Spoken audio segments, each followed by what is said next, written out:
आप सभी का स्वागत है आपके अपने YouTube चैनल कनक की पाठशाला पे। और आज की वीडियो में हम लोग बात करेंगे क्लास 12 के ज्योग्राफी के चैप्टर नंबर 4 मानव विकास के ऑब्जेक्टिव क्वेश्चन के। तो चलिए वीडियो को शुरू करते हैं। इसका पहला क्वेश्चन है, निम्नलिखित में कौन सा विकास का सबसे उचित वर्णन करता है। तो इस क्वेश्चन का जो राइट आंसर होगा वो होगा आपका गुण में धनात्मक परिवर्तन। ये जो है विकास का सबसे उचित वर्णन करता है। अगला क्वेश्चन देखते हैं, क्वेश्चन नंबर 2, मानव विकास की अवधारणा निम्नलिखित में किस विद्वान की देन है। तो इस क्वेश्चन का जो सही आंसर है वो है आपका डॉक्टर महबूब उल हक, जो है ऑप्शन बी इसका सही है। इनका ये मानव विकास की अवधारणा जो है डॉक्टर महबूब उल हक की देन है। अगला क्वेश्चन है क्वेश्चन नंबर 3, निम्नलिखित में कौन सा देश उच्च मानव विकास वाला नहीं है। तो आपको बताना है इनमें से कौन सा ऐसा देश है जो उच्च मानव विकास वाला देश नहीं है। तो इसका जो राइट आंसर है वो है मिस्र, ऑप्शन डी इसका सही है। अगला क्वेश्चन है क्वेश्चन नंबर 4, 1990 में किस अर्थशास्त्री ने मानव विकास सूचक अंक निर्मित किया।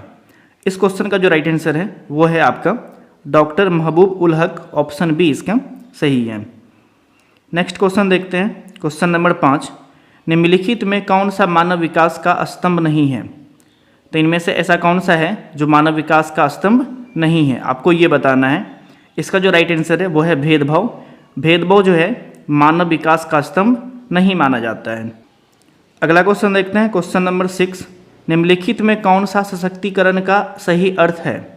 तो आपको इनमें से बताना है कि इसमें से कौन सा जो है सशक्तिकरण का सही अर्थ है। तो इस क्वेश्चन का जो राइट आंसर है वो है आपका ऑप्शन नंबर डी, बी और सी। बी और सी का मतलब अपने विकल्प चुनने के लिए शक्ति प्राप्त करना, सी सामाजिक और आर्थिक दृष्टि से पिछड़े हुए समूहों का सशक्तिकरण करना। अर्थात बी और सी इनमें से दोनों सही होगा, इसका ऑप्शन डी सही है। अगला क्वेश्चन देखते हैं, क्वेश्चन नंबर 7, मानव विकास सूचक अंक निम्नलिखित में किन प्रमुख क्षेत्रों में निष्पादन के आधार पर देशों का क्रम आधार तैयार करता है। तो इस क्वेश्चन का जो राइट आंसर होगा क्वेश्चन नंबर 7 का वो होगा इनमें से सभी, मतलब स्वास्थ्य, शिक्षा, संसाधनों तक पहुंच, यानी इनमें से सभी। ये जो है मानव विकास सूचक अंक का प्रमुख क्षेत्र का निष्पादन का आधार है। तो अगला क्वेश्चन देखते हैं, क्वेश्चन नंबर 8, मानव विकास सूचक अंक में विभिन्न देशों का क्रम निम्नलिखित में किस स्कोर पर आधारित होता है। तो इसका जो ऑप्शन है वो सही होगा आपका 0 से 1 के बीच, ऑप्शन डी इसका सही है। यानी कि मानव विकास सूचक अंक में विभिन्न देशों का क्रम जो है 0 से लेकर 1 के बीच के स्कोर पर आधारित होता है। अगला क्वेश्चन है क्वेश्चन नंबर 9, स्वास्थ्य का मूल्यांकन करने के लिए चुना गया सूचक निम्नलिखित में कौन सा सही है। तो इनमें से बताना है हमें स्वास्थ्य का मूल्यांकन करने के लिए इनमें से कौन सा सूचक सही है। तो क्वेश्चन नंबर जो 9 है इसका राइट आंसर होगा जन्म के समय प्रत्याशा, ऑप्शन बी इसका सही है। नेक्स्ट क्वेश्चन है क्वेश्चन नंबर 10, मानव विकास उपागमों में निम्नलिखित में कौन सा उपागम नहीं है। तो इसका जो राइट आंसर होगा वो होगा आपका व्यय उपागम, दैट मीन्स कि खर्च के बारे में बताया गया है।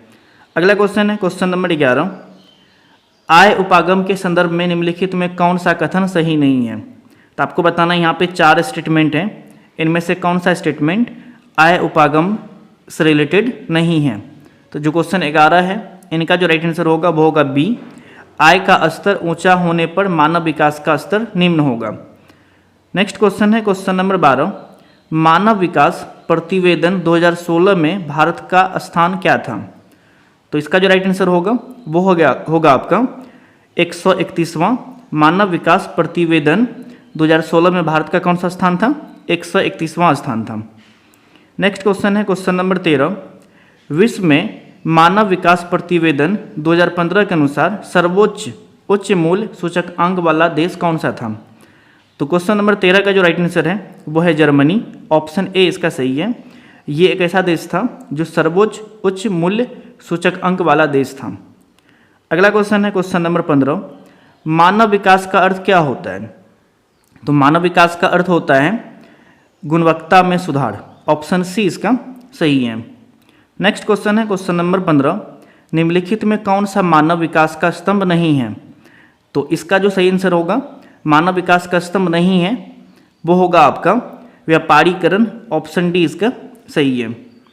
नेक्स्ट क्वेश्चन है क्वेश्चन नंबर 16, अपने विकल्पों को चुनने की शक्ति का विचार करना क्या कहलाता है? किसका जो राइट आंसर होगा वो होगा सशक्तिकरण। अपने विकल्प को चुनने की शक्ति का विचार करना क्या कहलाता है? सशक्तिकरण। ऑप्शन सी इसका सही है। क्वेश्चन नंबर 17, निम्नलिखित में कौन सी विशेषता मानव विकास के निम्न स्तरों वाले देशों में नहीं होती है? तो क्वेश्चन नंबर 17 का जो राइट आंसर है वो है सामाजिक खंडों में अधिक निवेश। ऑप्शन बी इसका सही है। नेक्स्ट क्वेश्चन है क्वेश्चन नंबर 18, सार्थक जीवन केवल क्या होता है? तो सार्थक जीवन केवल क्या होता है? दीर्घ नहीं। ऑप्शन ए इसका सही है। अगला क्वेश्चन है क्वेश्चन नंबर 19, निम्नलिखित में कौन सा कथन वृद्धि के संदर्भ में सत्य है? तो इसका जो राइट आंसर होगा वो होगा आपका, इसका चिन्ह धनात्मक अथवा ऋणात्मक हो सकता है। ऑप्शन ए इसका सही है। वृद्धि के संदर्भ में इनमें से कौन सा कथन सही है? तो इसका चिन्ह धनात्मक अथवा ऋणात्मक हो सकता है। ऑप्शन ए इसका सही है। अगला क्वेश्चन है क्वेश्चन नंबर 20, निम्नलिखित में कौन सा उपागम मानव विकास के सबसे पुराने उपागमों में से एक है? तो इनका जो राइट आंसर है वो है आय उपागम। ऑप्शन सी, ये एक ऐसा उपागम है जो मानव विकास के सबसे पुराने उपागमों में से एक है। नेक्स्ट क्वेश्चन देखते हैं क्वेश्चन नंबर 21, अंतर्राष्ट्रीय श्रम संगठन द्वारा कौन सा उपागम प्रस्तावित किया गया था? तो इसका जो राइट आंसर है वो होगा आपका आधारभूत आवश्यकता उपागम। ऑप्शन सी इसका सही है। अगला क्वेश्चन है क्वेश्चन नंबर 22। क्वेश्चन नंबर 22 में है, निम्नलिखित में से मानव विकास का मापन के लिए कौन सा क्रम तैयार करता है? तो इनमें से आपको बताना है कौन सा ऐसा है जो मानव विकास का मापन के लिए क्रम तैयार करता है। तो इसका जो राइट आंसर है वो है HDI। ऑप्शन ए इसका सही है।